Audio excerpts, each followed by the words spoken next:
Praise the lord. హల్లెలూయా. మంచిది. ప్రభు అయిన యేసుక్రీస్తు నామములో మీ అందరికీ శుభవందనాలండి. ఈరోజు ఒక చిన్న విషయాన్ని మీతో పంచుకోవాలని ఆశపడుతున్నాను. చాలామంది అనుకుంటూ ఉంటారు, దేవుడు నన్ను మర్చిపోయాడు, దేవుడు నన్ను విడిచిపెట్టాడు, దేవుడు నా ప్రార్థన ఆలకించట్లేదు, దేవునికి నేను పగస్తుడినైపోయాను అని చెప్పి ఎన్నో రకాల వేదనలు పొందుతూ ఉంటారు.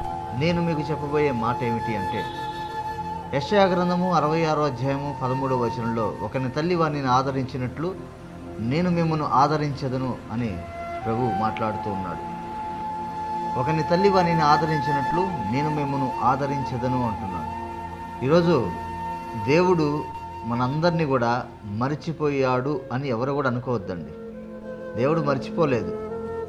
మనలందరినీ కూడా ఆయన ప్రతిరోజు కూడా జ్ఞాపకం చేసుకుంటూ ఉన్నాడు. ఏ రోజు కూడా మర్చిపోలా. తల్లి మర్చిపోయిద్దా?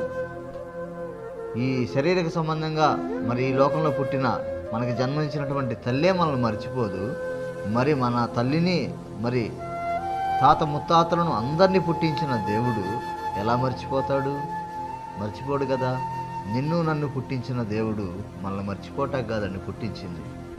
ఈ లోకంలో ఒకవేళ నీకు శ్రమ ఎదురవ్వచ్చు, బాధలు ఎదురవ్వచ్చు, కష్టాలు ఎదురవ్వచ్చు, నష్టాలు ఎదురవ్వచ్చు. భయపడద్దు. ఎందుకంటే నువ్వు ఆయన అరచేతుల్లో ఉన్నావు కదా. ఆయన అరచేతుల్లో నేను చెక్కున్నాడు కదా.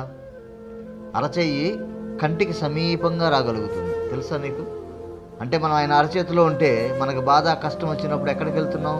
ఆయన కంటికి సమీపంగా ఇంకా దృష్టి పెడుతున్నాడు మన మీద. నిశ్చితంగా అలా పరిశీలన చేస్తున్నాడు దేవుడు. మర్చిపోవద్దు. కాబట్టి ఏ విషయంలో కూడా నువ్వు బాధపడద్దు. దేవుడు నీకు తోడై ఉన్నాడు. ఆమేన్.